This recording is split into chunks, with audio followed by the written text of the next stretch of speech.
Reincarnation, rebirth, पुनर्जन्म, इस word के बारे में तुमने कहीं ना कहीं कभी ना कभी सुना होगा या तो पढ़ा होगा। ये बेसिकली एक ऐसी चीज़ होती है जिसके अंदर एक इंसान की डेथ होती है, फिर वो रीबर्थ लेता है, एक नई ज़िंदगी स्टार्ट करता है जिसमें उसकी जो पहली वाली चीज़ें यादें होती हैं वो सारी गायब हो जाती हैं। एक न्यू ज़िंदगी, एक फ्रेश लाइफ दोबारा से स्टार्ट होती है। ये जो एक पूरा चेन है या तो तुम उसको लूप बोल सकते हो, इस पूरी चीज़ को बोलते हैं हम रीइंकार्नेशन या फिर पुनर्जन्म, रीबर्थ। आज हम बात करने वाले हैं पोलोक ट्विंस के बारे में जिन्होंने रीबर्थ लिया है। ये कहानी पोलैंड के हेक्समन सिटी की है। ये एक रियल स्टोरी है, मैं पहले ही बता देता हूँ, ये कुछ भी खुद से बनाई हुई नहीं है। तुम जाके अगर सर्च वर्च करोगे तो तुमको मिल जाएगी। और ये चीज़ उस टाइम पे न्यूज़पेपर्स में भी कवर की गई थी, मीडिया में भी आई थी। तभी से ये जो पूरी स्टोरी है, पूरी चीज़ें हैं, वो काफ़ी ज़्यादा फेमस होनी स्टार्ट हो चुकी थी। और रिसर्चर ने भी इन चीज़ों के ऊपर रिसर्च किया है कि ऐसी चीज़ें जेन्युइनली एग्जिस्ट करती हैं, ऐसी चीज़ें रियल लाइफ में भी होती हैं। बेसिकली हम शुरू से शुरू करते हैं। एक कपल होता है, जॉन एंड फ्लोरेंस। इनके जो है वो 6 बच्चे होते हैं, जिनमें से 4 लड़के और उनकी 2 लड़कियां होती हैं। इस पूरी स्टोरी में हम सिर्फ और सिर्फ उन 2 लड़कियों के अराउंड ही बात करने वाले हैं, क्योंकि वही इस स्टोरी का मेन कैरेक्टर्स हैं जिनके साथ ऐसी सारी चीज़ें हुई हुई होती हैं। सो बेसिकली जो जॉन एंड फ्लोरेंस होता है, उनका एक मिल्क या फिर डेयरी प्रोडक्ट का काम होता है, जिनको वो अच्छे से संभालते हैं। उनकी जो है पूरी एक लाइफ जो होती है, जो भी वो जी रहे होते हैं उस टाइम पे, वो काफ़ी ज़्यादा हैपनिंग होती है और काफ़ी अच्छे से वो जो लाइफ है अपनी जी रहे होते हैं। उनके यहाँ पे 6 बच्चे होते हैं, जिनमें से 4 लड़के होते हैं और 2 लड़कियाँ होती हैं। तो यहाँ पे जो है उन 6 बच्चों का ध्यान ज़्यादा से ज़्यादा उनके जो है वो ग्रैंड पेरेंट्स ही रखा करते थे, क्योंकि उनके पास इतना टाइम नहीं होता था कि वो अपना जो है वो बिजनेस संभाले या फिर अपने बच्चों के ऊपर ध्यान दे। तो वो जो 2 लड़कियाँ होती हैं, उनका नाम होता है जोना एंड जैकलीन। ये जो पूरी फैमिली है वो इंग्लैंड के हेक्सम सिटी में रहा करती थी, जहाँ पे जोना जो है वो 1946 में पैदा हुई थी और जैकलीन 1951 में। ये जो फैमिली थी वो एक क्रिश्चियन फैमिली थी, तो उनका जो गॉड में बिलीव था वो काफ़ी ज़्यादा था। उन्होंने कुछ ऐसी हैबिट्स अपने बच्चों के अंदर डाली होती है, उसके ग्रैंड पेरेंट्स ने, जोना एंड जैकलीन ने भी, कि उनका जो बच्चे होते हैं वो डेली चर्च जाया करते थे, गॉड में बिलीव करते थे, प्रे करा करते थे। तो ये सारी हैबिट्स जो थी वो उन्होंने छोटे में से ही उन बच्चों के अंदर डाली होती थी, जिस वजह से उनका जो बिलीव है गॉड में वो काफ़ी ज़्यादा था, उनके बच्चों का भी। और वो रोजाना डेली चर्च भी जाया करते थे। 5 मई 1957 जोना एंड जैकलीन अपने स्कूल से आते हुए चर्च जा रहे होते हैं अपने एक और फ्रेंड के साथ। चर्च से आते समय तभी रास्ते में उनका एक्सीडेंट हो जाता है कार के साथ, जहाँ पे जैकलीन एंड जोना की डेथ हो जाती है, जहाँ पे उनके एक हेड पे चोट आती है और दूसरी जो लड़की होती है उसके थाई पे चोट आती है, जिस वजह से वहाँ के लोकल लोग इस चीज़ को आके देखते हैं कि यहाँ पे जो है वो 2 लड़कियाँ घायल हैं एक कार एक्सीडेंट की वजह से। जब वो उसको हॉस्पिटल ले जा रहे होते हैं, हॉस्पिटल ले जाते समय उसी के टाइम पीरियड में ही उन दोनों लड़कियों की डेथ हो जाती है। तब इस चीज़ का उनके पेरेंट्स को पता चलता है, जॉन और जैकलीन को, कि उनकी 2 लड़कियां अब उनके बीच में नहीं रही हैं एक एक्सीडेंट की वजह से। तब वो अंदर से टूट चुके थे बिल्कुल।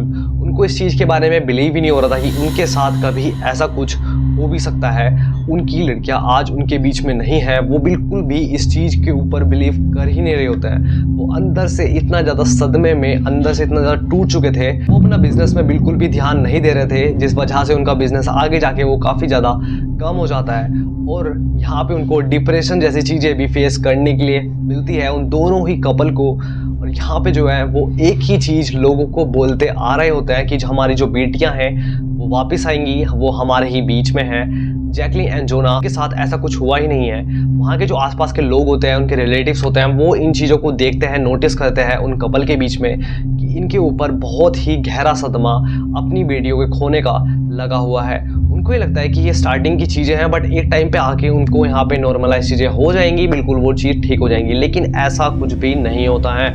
ये उनका जो बिहेवियर था, चीज़ें थी, वो आगे टाइम के साथ साथ भी ऐसी की ऐसे ही थी। उनको इस चीज़ के बारे में बिलीव ही नहीं था, वो सिर्फ डिप्रेशन में थे पूरे के पूरे अपनी दोनों बेटियों को खोने के कारण। फिर कुछ महीने बाद फ्लोरेंस प्रेग्नेंट हो जाती है। उनके 4 बच्चे पहले से ही थे, 2 बच्चे जो है एक्सीडेंट में उनकी डेथ हो जाती है। अब यहाँ पे दोबारा से जो है फ्लोरेंस प्रेग्नेंट हो चुकी थी एक बार और, लेकिन उनको यहाँ पे ट्विंस बेबीज मिलते हैं। उनकी पूरी चेन में अगर देखा जाए फैमिली में, तो किसी को भी कभी भी ट्विंस बच्चे हुए नहीं होते हैं। वो फर्स्ट टाइम ऐसी चीज़ होती है कि यहाँ पे उनको ट्विंस बच्चे होते हैं। दोनों ट्विंस लड़कियों की वजह से उनकी फैमिली में काफ़ी ज़्यादा खुशियाँ आनी शुरू हो जाती हैं, जिस वजह से उनका जो बिलीव था कि उनकी जो लड़कियाँ हैं वो दोबारा से आएंगी, वो मानो सच हो गया हो। यहाँ पे जो है वो अपनी दोनों बेटियों का नाम रखते हैं Jennifer and Jillian. Birth time पे वो एक चीज़ नोटिस करते हैं कि एक के हेड पे बर्थ मार्क है और एक के थाई पे बर्थ मार्क है, जिससे ये चीज़ बिल्कुल सही इंडिकेट हो रही थी कि शायद से पास्ट लाइफ में इनके साथ ऐसा ही कुछ चीज़ हुई होगी, जिस वजह से ऐसा कुछ इंसिडेंस हुआ होगा या फिर एक्सीडेंट हुआ होगा, जिस वजह से इनके एग्जैक्ट उसी जगह पे बर्थ मार्क है, जैसे कि इनकी पिछली लाइफ में उनके साथ कुछ चीज़ ऐसी हुई हो।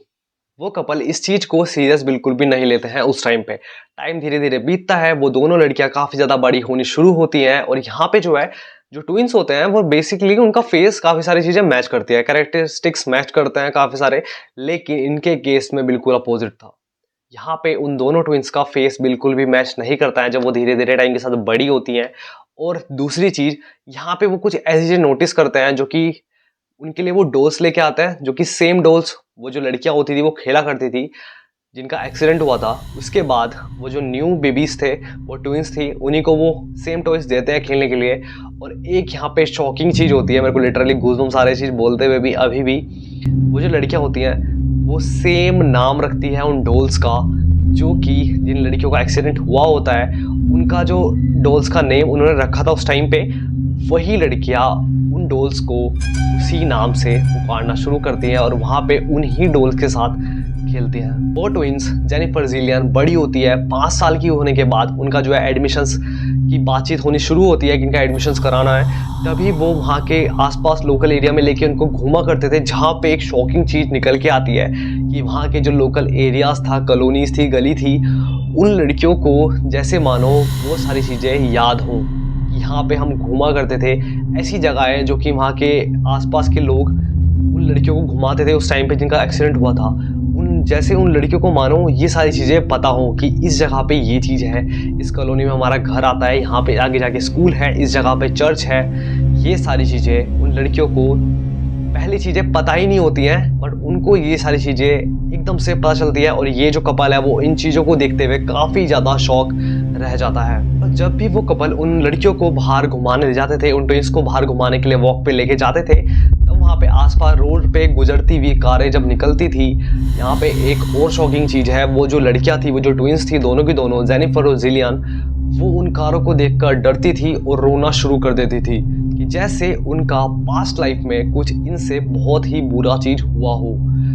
ऐसा एकदम से अजीब बिहेवियर देखना, जो तुम्हारे एक न्यू बॉर्न बेबीज़ हैं, ऐसी चीज़ें होना कि एकदम से ये बहुत अजीब चीज़ें हैं, बहुत सोचने में मजबूर करती हैं। और मेरे को लिटरली ये स्टोरी को सुनाते हैं पता नहीं क्यों मेरे को ऐसे गूज़बम्स आ रहे हैं बार बार, लेकिन ये सच में रियल इंसिडेंट है, ऐसा जेन्युइनली हुआ है। तुम जाके रिसर्च करोगे तुमको जेन्युइनली ये सारी चीज़ें मिल जाएगी।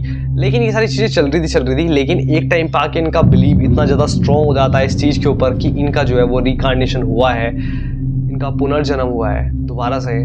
यहाँ पे ये चीज़ें तब ज़्यादा बिलीव होती है जब वो लड़कियाँ खेल रही होती है अपने डॉल्स के साथ, तो यहाँ पे वो एक्ट करती है कुछ ऐसे। तो दोनों ट्विंस न्यूबॉर्न बेबीज खेल रहे होते हैं अपने टॉयज से, और यहाँ पे जो है वो दोनों लड़कियाँ ऐसे एक्ट कर रही होती है। उनका एक एक्सीडेंट हुआ है, एक कार से उनके यहाँ पे चोट लगी है सर पे, थाई पे, उन दोनों लड़कियों की। वो खेलते खेलते ही ऐसे एक्ट कर रहे होते हैं कि हाँ हमारे साथ ये ऐसा हुआ है उस टाइम पे। वो एक्ट करने के बाद वो दोनों लड़कियाँ आपस में बात कर रही होती है कि हमारे साथ भी ऐसे एक्सीडेंट हुआ है। वो दोनों आपस में खुशफुसा रही होती है, जिसमें वो सिर्फ यही बात के बारे में बात कर रही होती है कि हमारा एक्सीडेंट कुछ ऐसे ही हुआ था, हमको ऐसे ही चोट लगी थी ना। उनके लिटरली ये वर्ड्स थे कि देखो ऐसी तरह ही हमारा एक्सीडेंट हुआ था पहले लाइफ में, और वो ऐसा एक्ट कर रहे होते हैं अपने टॉयज के साथ खेलते हुए। इस जो है वो आसपास के लोगों को पता चलना स्टार्ट होता है कि ऐसा जेन्युइनली कुछ हुआ है। वो भी चीज़ों को नोटिस करते हैं। इसके बाद जो है मीडिया को ये चीज़ पता चलती है। यहाँ पे रिसर्चर जो हैं वो रिसर्च करने के लिए आते हैं उन लड़कियों के ऊपर कि ऐसा कुछ है। जब वो सारी चीज़ें रिसर्च करते हैं तो वो उनको भी इस चीज़ के बारे में बिलीव हो चुका था कि ये सही में एक रिकार्नेशन, रीबर्थ या फिर पुनर्जन्म का केस है। ये दोनों ट्विंस बड़े होते हैं और अपनी 20 साल की एज में आके इनको मानो जैसे कुछ पता ही ना हो कि इनके साथ कुछ ऐसा हुआ है। इनके दिमाग से वो सारी चीज़ें बिल्कुल इरेज हो चुकी थी उस टाइम पे कि इनके साथ कुछ ऐसा एक्सीडेंट हुआ है या फिर वो बचपन में कुछ ऐसे खेला करते थे, इस जगह पे रहते थे। उनको मानो जैसे कुछ भी बिल्कुल चीज़ याद ना हो, बिल्कुल अपोजिट। बचपन में जहाँ पे उनको सारी चीज़ें पता थी कि ऐसा हमारे साथ हुआ है, मेरे डॉल्स का नाम क्या है, हम किस जगह रहा करते थे, हम कौन सी कॉलोनी में रहते थे, हम कैसे खेला करते थे, हमारा कहाँ पे एक्सीडेंट हुआ था, कैसी सारी चीज़ें हुई थी। उनको मानो बचपन में सारी चीज़ें याद हैं और जैसे ही वो बड़े हुए अपनी 20 साल की एज में, मानो कि उनको कुछ भी बिल्कुल ना पता हो, बिल्कुल ब्लैंक। और ये तो दोनों लड़कियाँ, इन दोनों की शादी हो चुकी हैं और ये अपनी एक अच्छी लाइफ जी रही है बिल्कुल एकदम खुशी से। और इनकी जो एज है वो ऑलमोस्ट 60-65 होगी उस टाइम पर जब ये आर्टिकल्स न्यूज़ निकली थी। एक चीज़ और बताना चाहूँगा, उस दिन एक्सीडेंट में कार में सिर्फ 2 की ही डेथ नहीं हुई थी। उनके साथ मैंने बताया कि उनका एक फ्रेंड भी था, एंथनी नाम है शायद से, या फिर कुछ और नाम था लड़के का एग्जैक्टली। वो ऐसा जब मैं आर्टिकल्स पढ़ रहा था, न्यूज़पेपर्स देखा था, उसमें नाम नीचे लिखा होता है बट वो क्लियरली विजिबल नहीं था। तो यहाँ पे हम उसको एंथनी बुला सकते हैं। तो यहाँ पे जो है उस लड़की की भी उस दिन डेथ हुई होती है, जहाँ पे हॉस्पिटल ले जाने के बाद ये चीज़ पता चल जाती है कि उसने भी अपना जो है वो दम तोड़ दिया है। रियल केसेस हैं, मैं कुछ सोर्सेज डाल दूंगा डिस्क्रिप्शन में, आप जाके वहाँ से पढ़ सकते हैं।